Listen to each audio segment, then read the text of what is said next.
देखिए तो जानीपारे मुझे आपण fish finger fry recipe share करछि जोटा कि छोट रु बड़ समस्त पसंद आ बेसिकली छोट छुआ मान बहुत पसंद होता है। आपण मान मन गोटे क्वेश्चन आसीथिबो माछरे तो कंटा थी छोट छुआ मैंने खाइबे किपरि से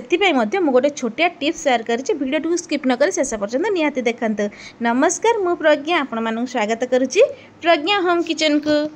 जमा भी लेट करवानी चलते देखा आज रेसिपी आज रेसिपी रही फिश फिंगर फ्राए जोटा कि घरे थिबा खूब कम जिनिस बनिकी रेडी हो जाए से ये देखिपारे मुझे माछ नहीं माने माछर जो पेट अंशटा से ही नहीं आज फिश फिंगर फ्राए बनवा। तो से प्रथम माछ को भल भाव धोईकी परिष्कार कर गोटे बाउल रे रखी नहीं प्रथम आम माछ को मैरिनेट करवा। तो से मुझे किसी लुण देती सहित ये देखिपारे मुझे लेंबू देती आज लुण आउ से लेंबू को देकी माछ को किसी समय मैरिनेट करके रखीदेवी माने 10 मिनिट माछ को मैरिनेट करके रखीदेवी जहाँफल कि माछ भल भाव नरम हो जाए कंटा भल भाव बाहरी आसता है। ये देखिपारे कभर करके मुझे समय रखी नहीं भितर गोटे मसला प्रस्तुत करनी आ फिश फिंगर फ्राए बनाया मुझे किसी मसला नहीं जोटा कि देखी केवल अदा और रसुण नहीं माछ को कभर खोड़ी 10 मिनिट हो जाए। ये देखिपारे पानी कलर केमती चेंज हो माछटी टे नरम हो जाए जिते माछ नरम हो कंटा काढ़ापी बहुत सुविधा होता है। आपड़ देखिकी जानीपारे मुझे सहजरे से कंटा को काढ़ी पार्छ जमा भी बेसी परिश्रम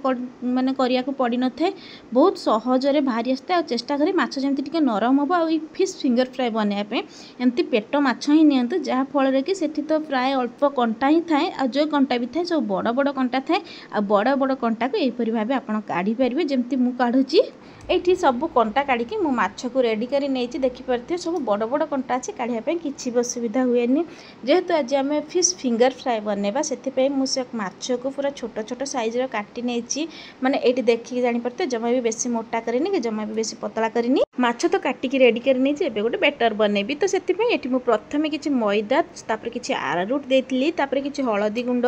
तापर ये मुझे जीरा गुंड लुण ता सहित किसी अदा रसुण पेस्ट मुझे तापर ये मुझे देती रेड चिली पाउडर जोटा कि कलर बहुत बढ़िया आसता है और राग कम थाए। तापर ये किसी गरम मसला देकी भल भाव में मिसई नहीं तापर अल्प पानी देकी गोटे गाढ़ा बेटर बनई नहीं हाँ से किसी लेंबू देती जहाँफल कि खटा खटा लगे खायापी बहुत भल लगी था। आ देखिपारे माछ को रेडी कर यहीपरि भाव से माछ को से बेटर मुझे देदेची माछ को बेटर दवापर देखिपारे जमा भी बेसी काठुआ है कि जमा भी बेसी पानिया है ठीक यहीपरि भाव रहीपरि भाव मुझे माछ को भल भाव में छांकी नेबी। तो से प्रथम कड़ई रे किसी रिफाइन तेल गरम कर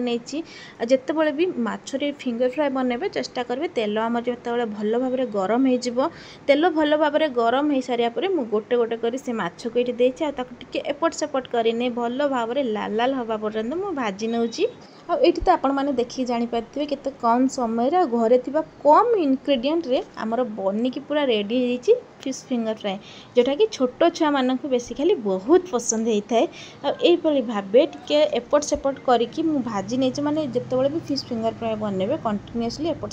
सेपट करके भाजी ने जहाँफल कि माछ भल भाव में भितर सीझीज आ भल भाव में भाजी हो माछ को भाजला जमा भी हाई फ्लेम रे भाजबेनी लो मीडियम रे ही भाजतु जहाँफल कि भल भाव में आमर से पकड़ाटी बनिकी रेडी हो ये देखिपारे आमर बनिकी पूरा फिश फिंगर फ्राए रेडी हो जाए। एबे मु ताकू काढ़ी नहीं कि गोटे प्लेट को रखी नेबी। माछर ये फिंगर फ्राए रेसिपी से गरम भात हो कि पखाल भात सबुथिरे खाइबा बहुत बढ़िया लगे ऊपर बहुत क्रिस्पी थाए आ भितर पूरा नरम थाए माने खाइबा पूरा मजा ही आसी जाए। गरमा गरम फिश फिंगर फ्राए तो बनिकी रेडी होगला थरे थरे यहीपरि भाव घरे निहाती बनईकी टेस्ट करते तापर किपरि लागला कमेंट बॉक्स रे निहाती मतामत जणातु। आ जदि मो वीडियोटी आपण मानकु भल लागे थिबो प्लीज लाइक कमेंट शेयर और सब्सक्राइब निहाती करंतु पाखरे थिबा बेल आइकन प्रेस करंतु जहाँफल कि मुझे जहाँ भी नुआ नुआ वीडियो अपलोड करी आपण मान पाखु प्रथम नोटिफिकेशन जीव। इंस्टाग्राम रे किंबा फेसबुक रे देखुଥିଲେ फॉलो तो निश्चय करंतु। ये वर्षा पाग को यहीपरि गरमा गरम फिंगर फ्राए सहित कंचा लंकार मजा नियंतु किपरि लागला कमेंट बॉक्स रे मतामत निहाती जणातु। रहिली देखा गोटे नुआ रेसिपी सहित गोटे नुआ वीडियो रे टाटा बाय बाय।